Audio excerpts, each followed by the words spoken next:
All right, today I have author Michel on here, who I'm pumped to have because he has a brand new Kickstarter project, I believe.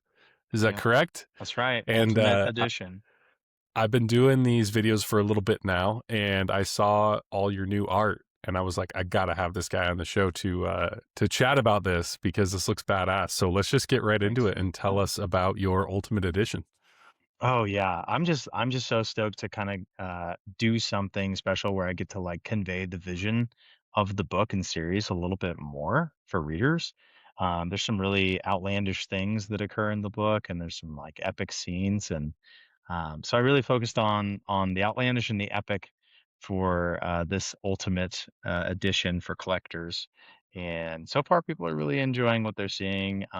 Even redoing the cover and having Jeff Brown redo the cover has been interesting because he's like, we get to redo the cover not as a book cover. So there's a difference between like doing a book cover where it's like going to be on an ebook in like Yeah. lists of other books and doing something that's like this is just a straight up special edition. And it really just gave him the ability to do what he wanted and make a strictly special edition cover. Like I've seen it once with a bunch of other covers. It actually does not really stand out. But when it's by itself and, like, if someone gets it in their hand, it's gonna be, like, awesome. The art is fantastic. But, yeah, just for those who don't know, there's a big difference between making a cover of a book for, selling, like, on the internet and then making, like, a collector's edition cover. They're kind of different. Okay, so that's a good topic to get into and get into the specifics on. What specifically are you doing with this design that is very different from your normal covers?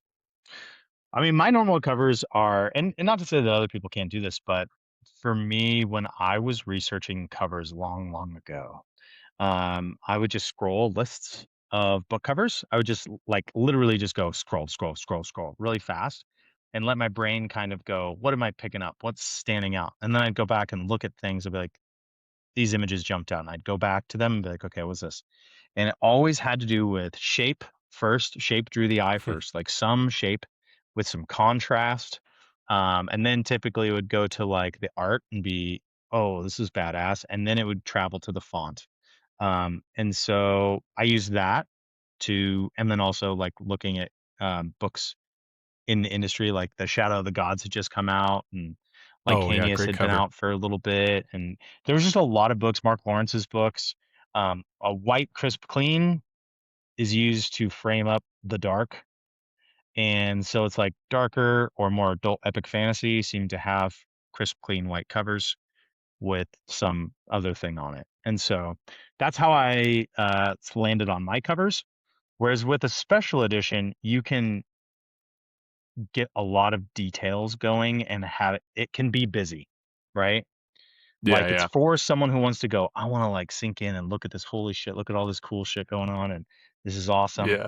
But yeah, it's just really the level of busy versus not busy. And yeah, so we could go buck wild on the special edition cover. Okay. Is there a particular, I mean, I don't know how much you can spoil, but is there like a particular scene that is being displayed on this Oh, special edition cover I from can the book? spoil it. Okay, cool, So cool. actually something I'm really excited to do is for each of the special editions for the 5 books in the series, I'm doing featuring villains. Okay. So I've always loved villains. I think they enhance a story and narrative more than almost any aspect of it. Because they serve as the conflict foil for the antagonists and the plot and the goals and motivations of the characters in the story, oftentimes. So, um, the future books are going to be so cool in terms of who I'm choosing for it. I even had a thought for one of the later ones, book 4 or 5 today, and I'm like, oh my god, this would be so great. But for this first one, this scene is Lodeka and her retinue of Scarborn, and they are entering a city called Jarek, and they're going through this ominous looking gate called the Gate of the Tiger. And so she's kind of looking back, and there's snow, and it looks cold, and kind of like there's like clouds in the background, kind of ominous foreboding. You have some what people don't know are like the antagonists, 3 characters seen through the gate and just over Ledecka's shoulder, and they're Oh, waiting cool. to receive them. You have what typically people will use red and blue as opposing like good guy, bad guy kind of thing. And so you'll have like red and blue flags everywhere to kind of subconsciously create this sense of conflict and like opposition. And yet they're going to meet each other. So it's not like they're at a war. They're just going to each other. And so what I hope that conveys is political intrigue, right? Hmm. Grittiness, political intrigue, and then also with the scope of the Tiger Gate and then a castle.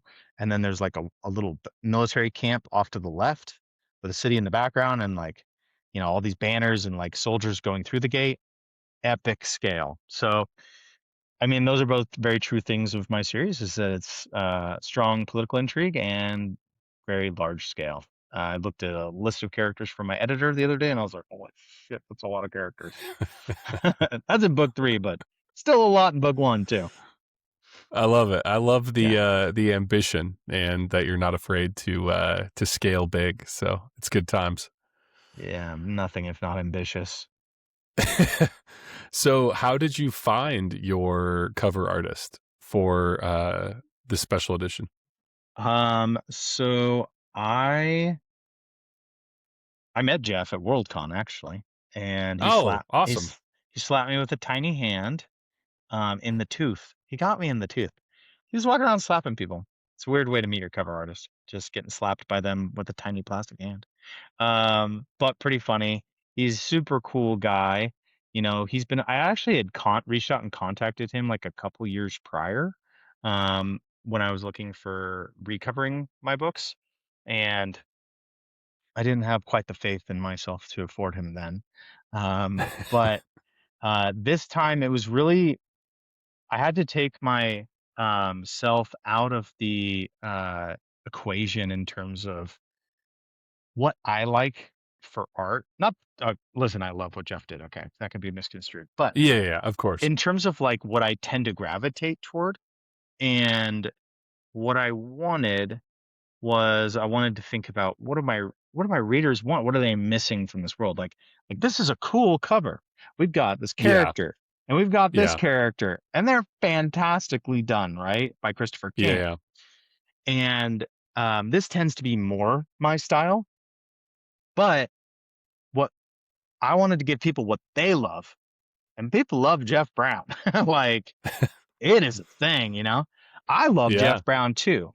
And specifically, what I felt like I was missing was epic scope and scale. Like, I'm like, Okay. this is a great cover, but is this what you would consider like that's a classic fantasy book cover? Or like that Gotcha. gives you a sense of just epic fantasy? Well, you can tell it's probably epic fantasy, but it's not, no, not an emphasis on the word epic, right? Gotcha. Yeah. Um, so having Jeff Brown as an absolute master at scope and scale. And I am like so in love with his Aragon. Actually, it's funny because the Aragon covers he did for the Broken Binding are less like his style and more like my Hmm. style. So of course I love them. Um, but his all of his Memory, Sorrow, and Thorn covers, I was like, that's what I wanted. I wanted something that was like could do political intrigue and epic scale, um, and be at that level. And so that's really where that was my big inspiration. Jeff was super cool. Everyone absolutely loves his work. And what I wanted to offer special edition backers was the exact style that he does best, which is that just the scale. Like he's just so good at layers, right? Like layering things in to create that sense of scale. Yeah. I wish I had one of the special editions I could show you guys, but you have to go look. No, no worries. And how Yeah. has the process been as far as him understanding your world and being obviously you love the cover, so clearly he's got it going down, but as far as understanding your world, but when you were putting it together, like you're talking to him about what you want, he's giving you probably some kind of sketch. How has that creative process been working with him to get the illustration exactly where you want it? Oh man. I'm lucky I'm a friend because I'm about to explain something. Probably people are gonna be like swarming at Jeff. I know he's booked out like a year and a half for new clients that he doesn't personally know. Yeah, Man, yeah. I'm so lucky I got slapped in the face with that tiny hand. But he it is honestly the coolest process. I mean, I love my other artists I've worked with, but absolute create like as an author, when you start getting art from the artist, you're like, yes, usually, or you're It's the like, best, I've had a dude. couple It's the times where I'm like, best. no. I've had a couple of no's, but like the yeses are so cool. Jeff Yeah. Brown does something I think other artists, if they could do it, they'd probably get a lot more business or be able to like, Hmm. I don't know. Interesting. He just was like, oh yeah, hey, you want to do a call? Artists don't do calls usually, unless you like Yeah. request it. But he's like, yeah, let's just hop on a call. You just tell me what you're doing. And so I sent him like a pre-sketch, and then we hopped on a call, and it was about an hour and a half. Bro, he just goes like this. I kind of just told him what I'm going for, and he's like, "Okay, so you're kind of going for this." And I was like, "Yeah." And then he's just like, "All right, here."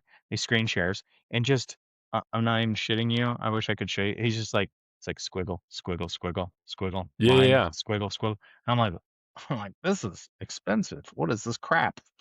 And then he just keeps going though, and he's just doing it, and I'm just going, "Whoa, this is wild!" And he just does it while you're on the call. And by the end of the call, he's got the first rough sketch that is actually like a like really cool looking. People thought it was the cover, and he like did it in an hour and a half. Interesting. Yeah, and then it was just a Wow. super collaborative back and forth, like so prompt, so professional, fun and funny. Like like I don't know, it was a really awesome experience. As far the best experience I've probably had working with an artist, just because he's communicates really promptly, and he'll do video. I mean, we did a few video calls. So, and then he did the slipcase, and that was insane as well. Watching him, he just threw it together in like, 30, 40 minutes. And it was just so like, it's just awesome. I was like, this is way better than what I was thinking. you know? I was like, yeah, I was like, I get it now. And I get why the broken binding wants you for so many things. Like, you're really doing the heavy lifting. Yeah, that sounds like so much fun because I know one of the hardest parts when you go to an artist and ask for art is like that wait. You're just like waiting and then you finally see that email and you're like, "Oh, I can't wait. I want to click it." So to get to actually have that live collaboration seems fantastic. It's the coolest thing in the world. You're like, hey, I want to tell you about my book a little bit. And then an artist is like, let me just blow your mind. And you're like, that's pretty awesome. I'm like in author heaven at the moment. So Well, yeah, good for Jeff Brown, and hopefully this book's him out 2 or 3 years now. So yeah. I Um, love that. I don't know if you Going saw the into oh, Rising go ahead. Galar, Sorry. the ZB Steel book release cover reveals. Those are Yeah, I have. also Yeah, awesome. Like those are his as well. yeah, Okay, I didn't know that. I yeah. just saw the covers because I've been so busy today. I was just scrolling through and I saw his covers and I thought, man, those are such great covers. They really stand out and look very, very hmm professional. So Yeah, so cool. that's interesting that they're Jeff's. That's cool. Yeah, I love that. Jeff's slaying right now. But I wanted to dive into because there are people on here who may not have actually like read your books, and people love special editions sometimes as a way to jump in. I know I'm a glutton for that, where I'm like, if I see a special edition or a normal, I'll buy the special edition first, even if I haven't read a thing of it. So mhm. for people that are new, tell us about this book that's on Kickstarter. I want to point out what you just said also happened to me recently, where I was like, I got, and it's not even that special, to be totally honest with you, but I just picked up Between Two Fires because I had what amounts to kind of a shitty sprayed edge and then like a little bit of like extra stuff in the book. But I was still so stoked. And actually I'm like, this kind of like bone char black sprayed edge, even though it's just literally the most basic extra you can put on a book. Um, it's still like actually fit. And I was like so into getting it, and I started reading it, I'm loving it. So um you're right about that. Uh about this special edition, I mean, it's got all the atypical bells and whistles at this point. Premium acid free paper, It's going to have sprayed edges, although I'm pretty confident we're going to hit the silver foiled edges for stretch goal at some point, like pretty early. It's got two full spread color illustrations by Anderson Nagelhaze. Um, and it's got two black and white single pages by uh, Andrea Tarzia. I don't know if I'm saying it right. It's all good. It's He all I'll say good. his name. You can try to say my name. We'll both fuck it up. It'll be great. And Yeah. then a guy named Leonardo Winrist. Again, these I didn't pick artists with easy names. I would like an Ed Smith at some point. Oh, Jeff Brown. He's Eh, great. Jeff And these Brown, other you ones got though, one. that's tricky. I'm Yeah. so bad at it. Um, but so there's four pieces of art. There's a color map end sheet, sprayed edges, a premium acid free paper, um, available slipcase for people who do like one of the higher tiers. The slipcase is going to be I don't know even what it's called. It's like a hard case. Um, and there's the slip case's cool design will be the case laminate on the book itself under the dust jacket as well. Dust jacket by Jeff Brown. I know Smith sewn binding. I feel like I'm Oh, forgetting nice. some Smithsonian's really nice. silver embossed cover. The dust jacket will be silver embossed, as will the slip case. Which will be really pretty if we get the silver sprayed edge, which I think we will. I think that's it. Okay. Well, now that gives me two follow-ups. I'm going to save one of them for I want to hear about all the effort and all the different little things you had to do to get that produced. But before that, if we could just tell the audience what this book is about, like what's the story and what can they expect going in. Okay. What can you expect going in? Oh, that's a tricky Yeah, one. you said epic fantasy, so Yeah. So you can definitely expect some epic fantasy. I would say it's like the political intrigue and scope of Game of Thrones meets the spiritual magic system of X-Men, where suffering can manifest as a unique power. Um, Sebastian D. Castell says that's a terrible pitch. He said I should just say it's like Lord of the Rings if Aragorn was the main character. What do you think? I like yours. Mine's better. God, I was standing there Yeah. with I Yes, was yours I is was with like better. I was with Marcus Gibbs, who's like the former acquiring editor at Gallant's, and Ryan Cahill, and Sebastian said that, and they both agree with him. And I'm like, I feel like you're just agreeing with him to fuck with me. I don't know. Um, but his is definitely shorter, that's for sure. It Yeah. follows. It's multi POV. It's gritty. It's really about people's internal and personal beliefs and how those can affect us. You know how they can be dangerous. It's about cults and identity and yeah. How do I? It's kind of hard to describe. Like again, the scope is pretty large. Um, there's a lot of characters and a lot of things happening. Storylines, what you can expect. Storylines don't converge for a book or two. You know, it's got a little bit of that Malazan effect in terms of structure. You got to kind of just hold to trust in me and know that I have the whole series planned out and it's going to go like this every single book. We're going to get there. And it's a little bit of a slow burn in that way. Um, and yeah, so everything converges. Okay. And then this special edition is just book one, I Just take book it. one. Book two will be out next spring. So excited for that cover. We're gonna start work on that Cool. in November. Um, and yeah, so this one's just The Price of Power, book one in Dreams of Dust and Steel. But there will be one probably about each year, something like that. Um, depending on a multitude of factors, but definitely the first 2 years I'm doing the first two. So. How many books do you have written in the series right now, and how many more do you have left? Three are currently out. Price of Power, A Graveyard for Heroes, and Banners of Wrath are out. And the Banners of Wrath. So I've got my Kickstarter launching next Tuesday, but then book threes, I'm getting the proofing done for like the physical print for Okay. hardbacks and paperbacks. Paperbacks will be available during the Kickstarter, but people won't get them for quite a while. I don't think. but hardbacks will hopefully be available in the next 6 weeks or so. So that's exciting. And then those are all done. And book 4 and 5 are the planned last two. Although I did have a moment yesterday where I went, do I need to make 6 books? I think I Oh, won't wow. know until I try to finish book 4. Okay. We'll see. I like pentology, but it might. I think what's going to end up happening is book 4 and 5 are just going to be huge books. I'm betting a minimum of 250 to 200, maybe 300,000 word books each. We'll see. Wow. I might just do that because I don't want to have 6 books. I want to have five. You know. Yeah, I So. can understand. I mean, I don't know. Either way would be cool though, because then if you do six, you can kind of have like two trilogies for slipcase type stuff. So Mm, a three and a three versus that's a good like point. yeah. So I don't Although know. If two at 300,000 words will be a three.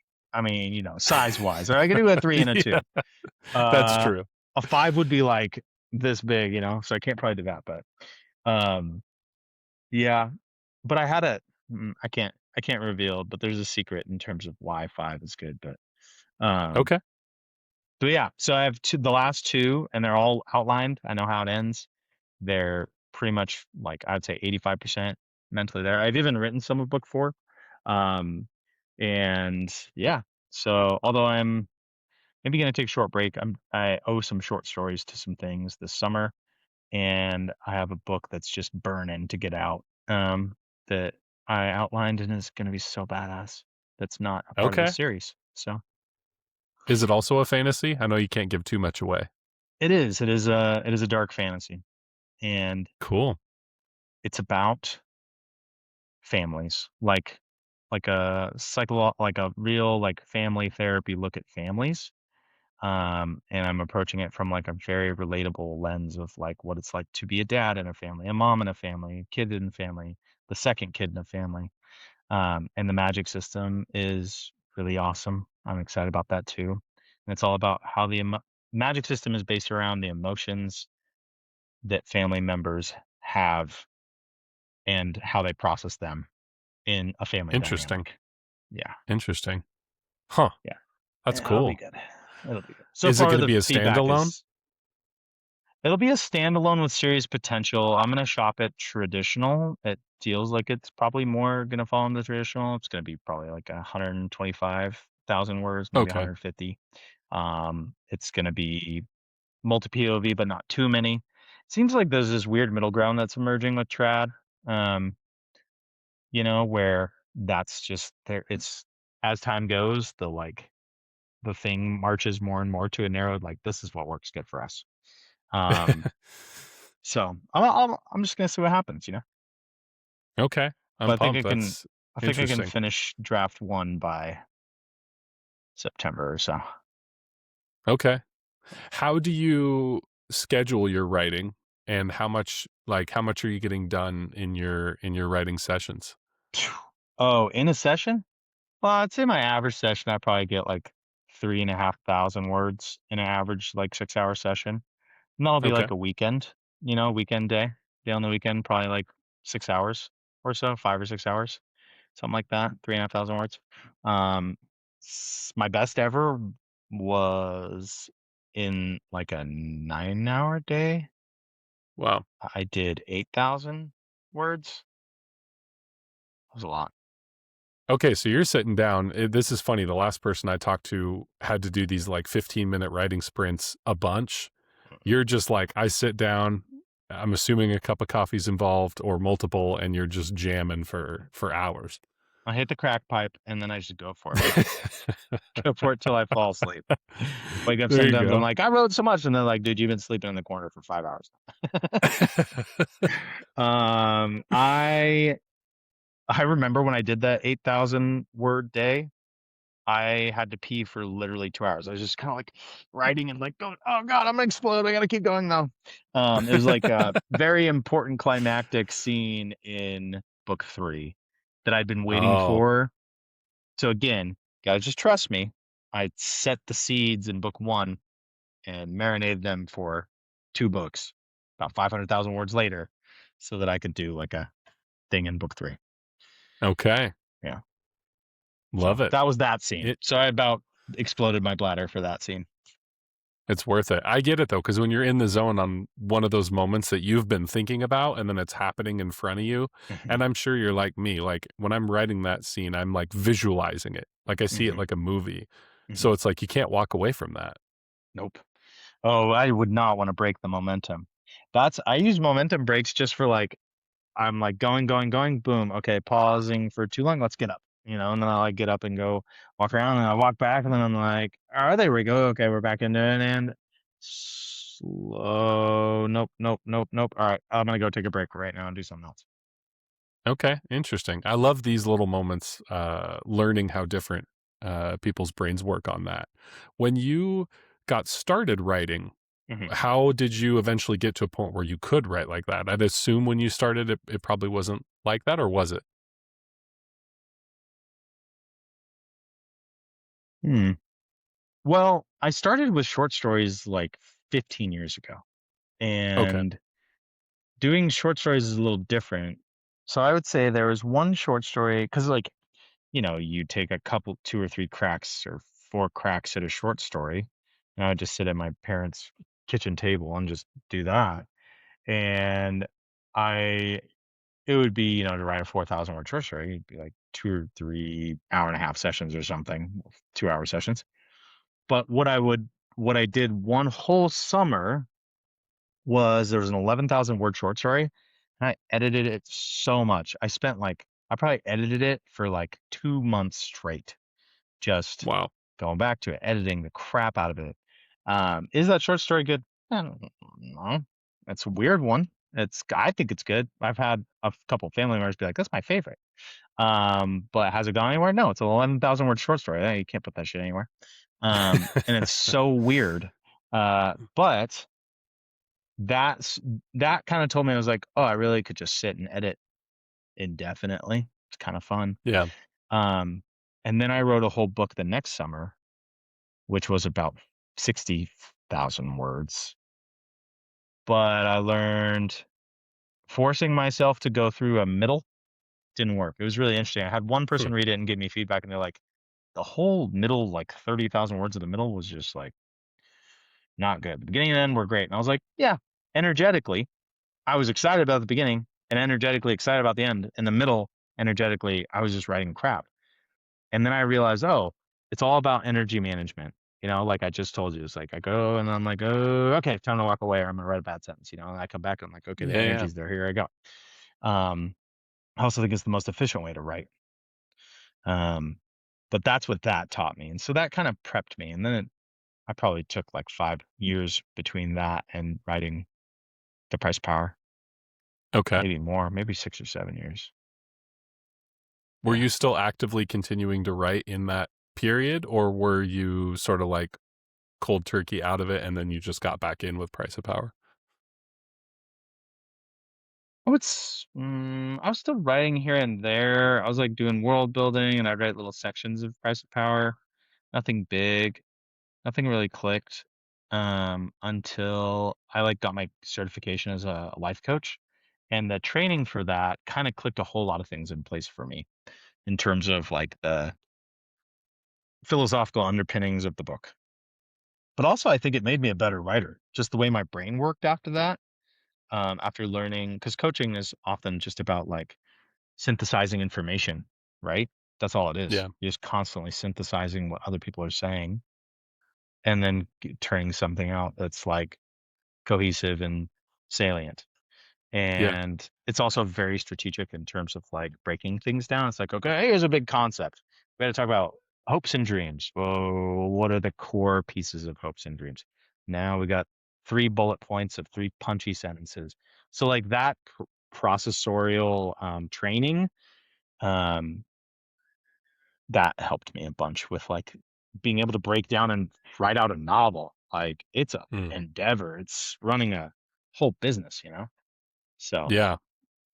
Yeah, it's, I mean, I would say even on the traditional side, because unless you're a lead title, it's not like they're going out and marketing you. So no matter what, you gotta get out there and handle business. So, yeah.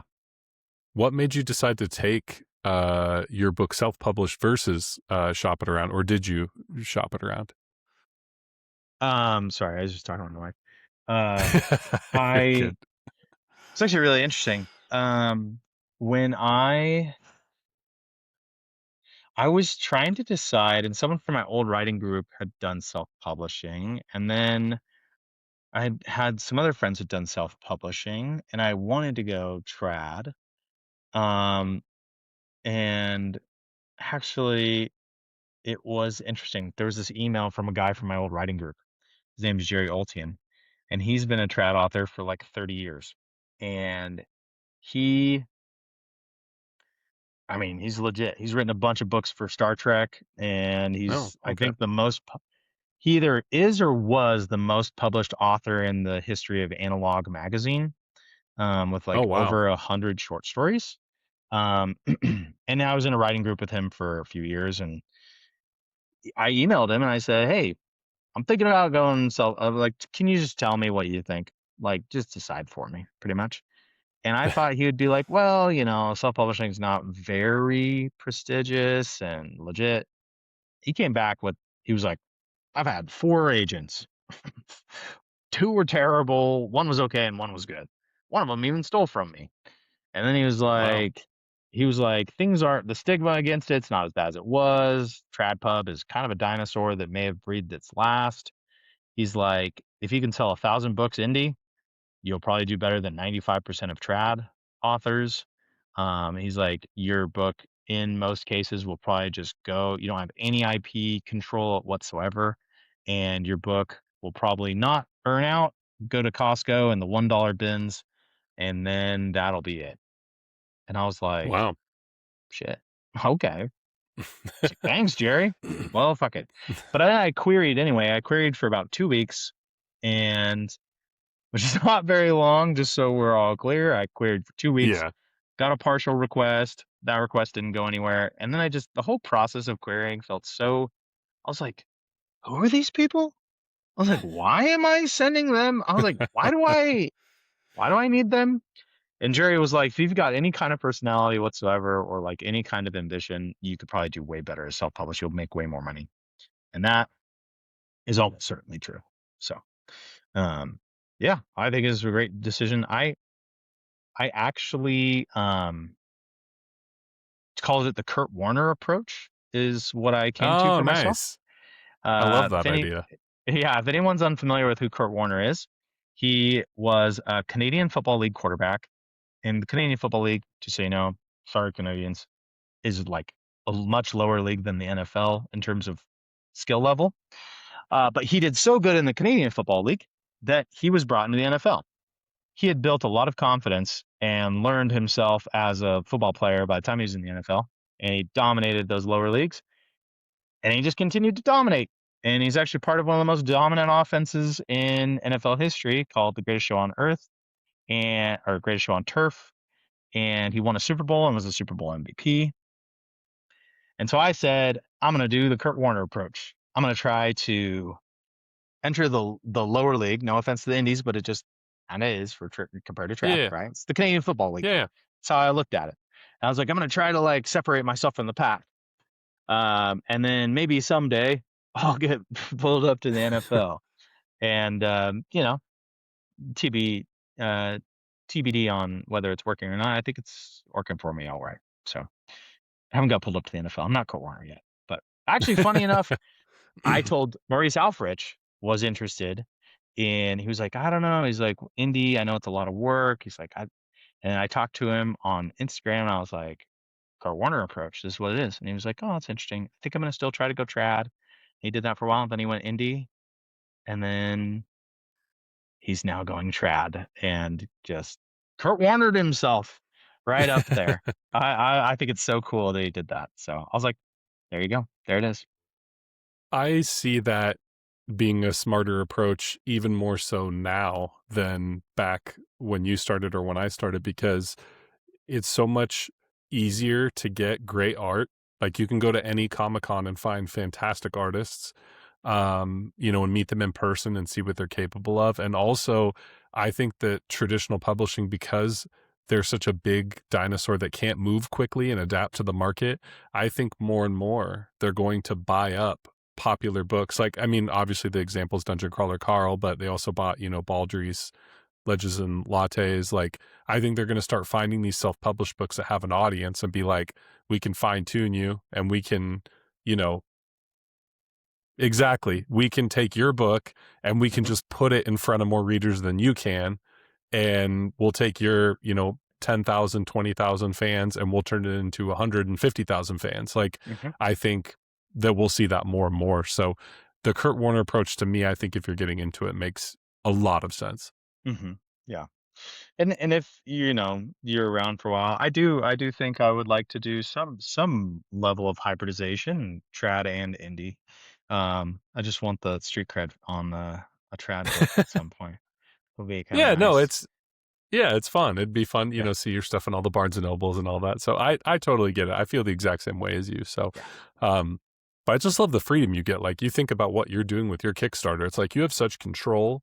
You get to find great art. You get to Mhm. produce it and make sure that you put a product that you really, really, really love out there versus like you get some crappy cover that they just slop together with like a sword and a Yeah. crown or something. You know what I mean? I'm So. so not into that. I'm just not into it. I'm like no one there isn't someone out there just going, "Oh my god, this crown this crown matte cover. Do you see this crown?" And like, I have to own this book. Nobody says that, you know? I think what they're doing is they're playing the game of like, do no harm. And they're like, Mm. listen, if it's not a cover, if the fewer things that are on the cover, the less chance people will be disparaged by it. Or like, like, Yeah, oh, gotcha. just another guy on his horse with a sword. No way. But if it's just a blank black cover, they'll be like, I heard this book was good. And they're like, well, nothing seems bad about it. It's just a weird mentality. I Yeah. I get it, but I also am just not into it at all.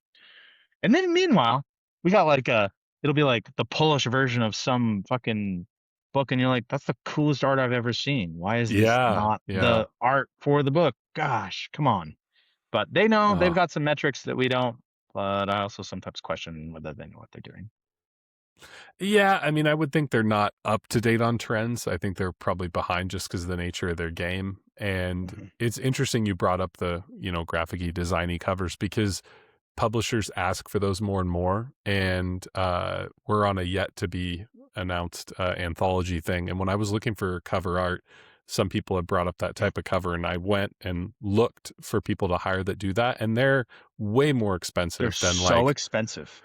because all the publishers are calling them. And so they turned into like marketing agencies versus cover art. And so Hmm. it's a weird thing where it's more like, how can we create this visual fentanyl that is Hmm. going to catch your eye and make you pick it up versus something a little more exciting. So, Yeah, it's yeah, weird. Visual fentanyl, I like that.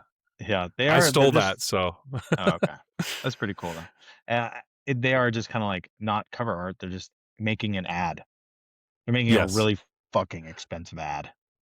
Yeah. Well, that's why when I looked up those places, they're all like agencies. It's not like one guy. It's like we're these big agencies that create these covers, and they used to do more of like the I don't know what you call up fiction or whatever, all that kind of Mm, stuff, like books that mm. aren't fantasy and sci-fi, like the general fiction, and then they started transitioning into, sci-fi and fantasy, and they just yeah, they're on Bro, retainer now. just give a high just hire a high schooler. Kids, an 18-year-old can do I'm sorry to say this, an 18-year-old could have done The Devils, and yet they probably paid someone like $5,000 for that. Yeah, because it's a skull with some flames. It's a candle. School with a candle, right? Yeah. Or maybe Yeah, something there's like that. 5 Yeah, in it's like there, a skull. Something. but There's candle flames and a skull. Yep. oh, man, I just am like, "What?" Tell me how you really feel. No. Well, I you're right, though, like, I saw a girl doing cover art in my town I live in while I was working on my book, and I talked to her, and she's part of an agency that does book covers, and they charge, like, 3.5 to $5,000 per cover, and I'm Easy. like, Yep. "Do people realize that's, like, not that's, like, not much less. I think Tommy Arnold's probably in the 5 to 8 range. Yeah. You Yeah, could have a they're Tommy Arnold cover yeah. or this a skull with a candle in it. Yeah. Well, I mean, they're doing basically corporate marketing, and so Yeah. companies pay corporate pricing. So it's a Mm, unique game. that's a weird thing. I just don't We get gotta it. start our agency. We gotta Yeah. give it get So our cover Photoshop. agency going. Just get going in Canva, and there it is. That's so crazy, but yeah. Yeah. Not me. Self-pub, baby. Uh, so I was gonna ask, you said you were gonna shop the one around traditional, the one that's about the Mhm. families. Do you have any other upcoming projects that you are looking at self-published outside of the Price of Power, or right now is it kinda Price of Power and then this one's going the other route first? Um, I have part of like 3 anthologies. One is traditional, one is gonna be like an well, I don't know. We don't know what it's gonna be yet. And then ours, the one I'm in with you, is in full Mhm. A, endeavor. I'm not really counting the short stories probably, but no, really just the price of power. I don't wanna take too big a break from it, you know? Yeah. But I do really wanna write this other book. And just because it's gonna take years for it to be shopped anyway Oh, around. I'm yeah. gonna sit on it for fucking ever. But, and it's just like it's coming through right now, and I think it's actually really important to take breaks. Readers don't wanna hear this, but listen, readers, when you can take a break from something and then come back to it, it can be really helpful for having fresh eyes in a series and do something new and interesting too.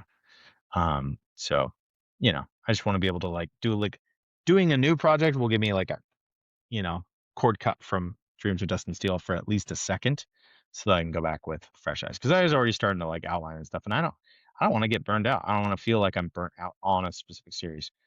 It's so fun, but it's also so much work, and, I just wanna get excited to go back into it. Not that I'm not, I am really excited about all the crazy twists. It took me an hour and a half to tell my editor all the twists in book 4 and 5 alone. So, that's coming.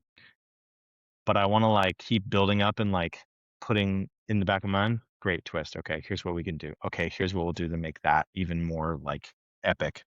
Um, and just let it percolate in the subconscious. But those are the main 2. I have another couple books that I really wanna do at some point, but it feels like one is one I shared with my writing group, and they all loved it, but it's too big of a departure from what I'm currently doing, and I think that could be bad. Um, it's a sci it's almost like cyberpunk, and Okay. I'm not gonna I feel like it's smarter to continue to establish in fantasy just for my own career trajectory. Okay. Um, but it is one I really wanna do. People seem to they're like, "This is a badass concept, I love it." And then, of course, I have Way of the Wizard. I'd love to return to that at some point. I've got part of book 2 written, um, but it's a little hard to jump back into a trilogy that nobody's talking about, or, like, it isn't selling at all. Um, it's tough. It's a tough one.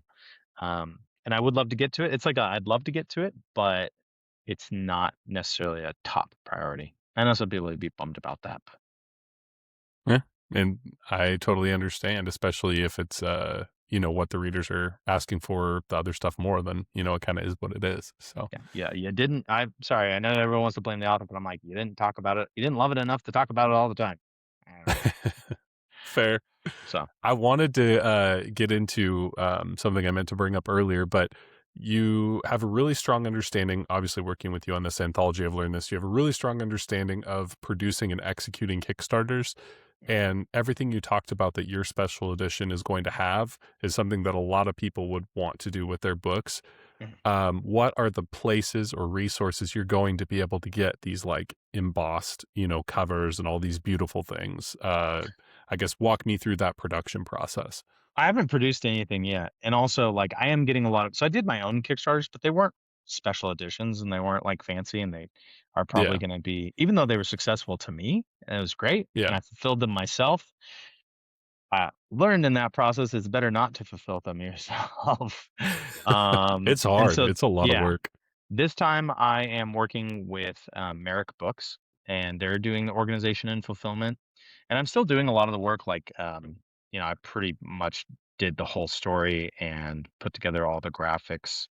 Well, I mean, I didn't put them together, but I directed like my wife for some of them, and my brother did some stuff, and Jeff Brown gave like a lot of, I mean, all the assets to be able to do it, Yeah.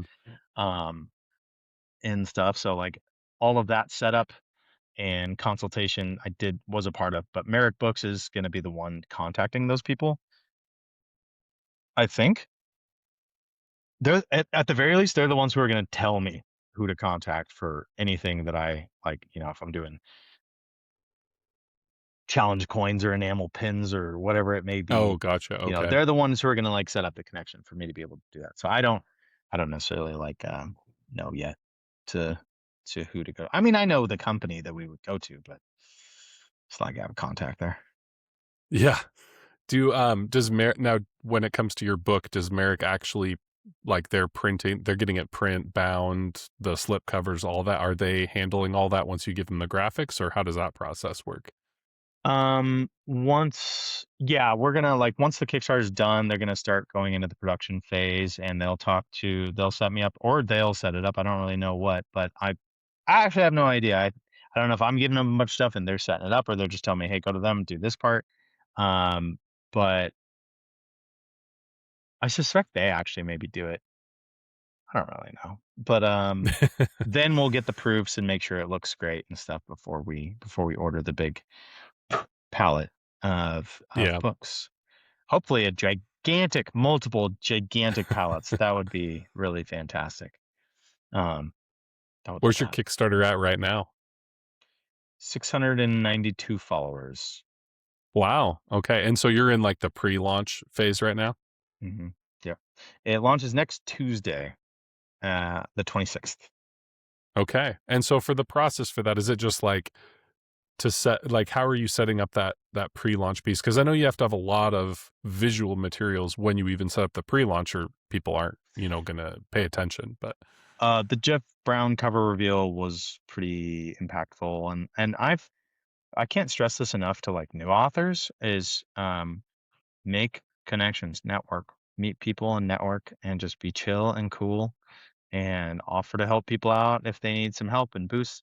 I'm not always the best at like, I'm not gonna do this cool Abel Montero thing like he did for me, where he like made this cool video, or John Douglas has made cool videos of my cover reveals, and I'm like, that's so fantastic. You guys can do that.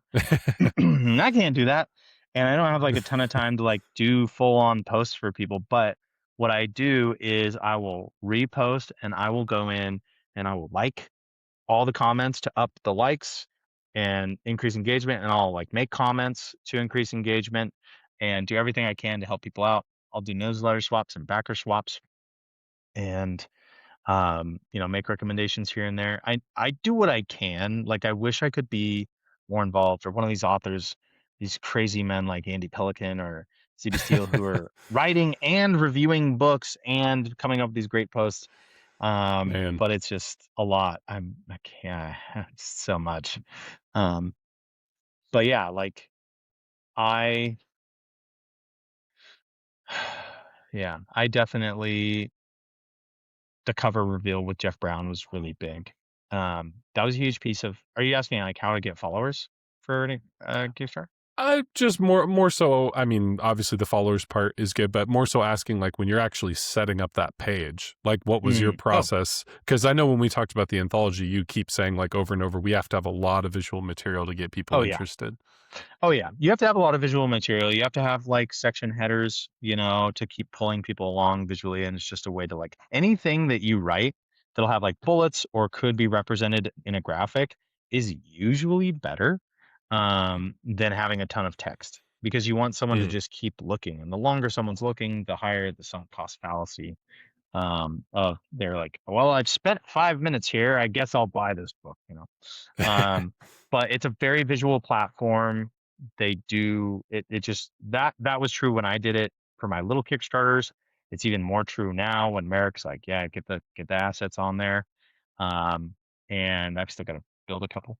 But it's looking pretty cool. My wife did some really cool infographics I'm excited about, but um, yeah, I had to Does get she have help. a background? Does she have a background in graphic design? She's just Just got an eye for it. general.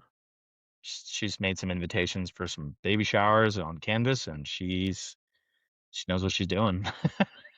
She's a Pinterest mom, as I say. Yeah, it's kind of a I Pinterest have mom. some friends of my wife who are like that, where they'll do a birthday party for their kids or something, and it looks like something out of Pinterest. It's not your normal thing. So She's good at it. She knows. She's like, this is subtle and elegant and pretty, and I'm like, yeah, you're right. Although I had to have the chat with her that I have with every single artist that I work with, and that is, I was like, no, you have to increase the contrast. It has to be hmm, more. She like wants it to be subtle. I mean, even with Jeff at one point, I was always like, we gotta like we had a whole separate chat where I was like, okay, we gotta enhance this contrast even more because it interesting. is visually like it's like, oh, this works better. But I'm like, I usually am like, I don't want it to work better. I want it to pop more. It's Gotcha. just got to Okay. be ever so slightly. Rachel Renner has done incredible things with being very vibrant and loud book covers and special editions, and she does very well. I mean, the books are also awesome, but her style and everything she's done is it stands out, you know. Okay. So high contrast, that's my jam.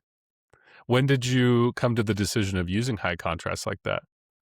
When I did that scrolling thing, I was like, what always pulls in my attention is something high contrast.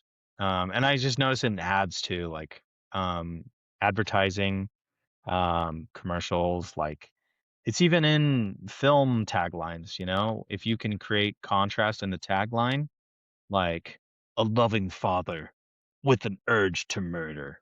You're like, what? Oh my God, I can't believe these things are contradictory. And that's what pull conflict. It's just another layer of conflict. Um, I think. And I think subconsciously that's why people are attracted to it. Okay. So Well, where can people find your beautiful contrasting Kickstarter? Where can they find you? you can find me on Instagram, Michael Michel author, spelled like here, just like that. It's like the same name, but It it might is the have the same name at name. the bottom, but Yeah. It's the same. Look at that. Like this. Use my arm as a little banner to read it more cohesively. Um, and then also in my link tree on my Instagram bio is the link to Kickstarter. You can also probably just type in Michael Michel on Kickstarter, and it's the Ultimate Collector's Edition of The Price of Power. Should have some blues and grays and blacks in the color scheme, a little red, a little blue flags, and um, yeah. But you can come to my Instagram, follow me, find the Kickstarter link, or just go to Kickstarter and hope you find it. Throw in my name in there, or the price of power. That probably would work too. okay, cool. Well, I will try and make sure to throw some links in there for the audience as well. And I appreciate having you on. It's always a badass time chatting with you. Same.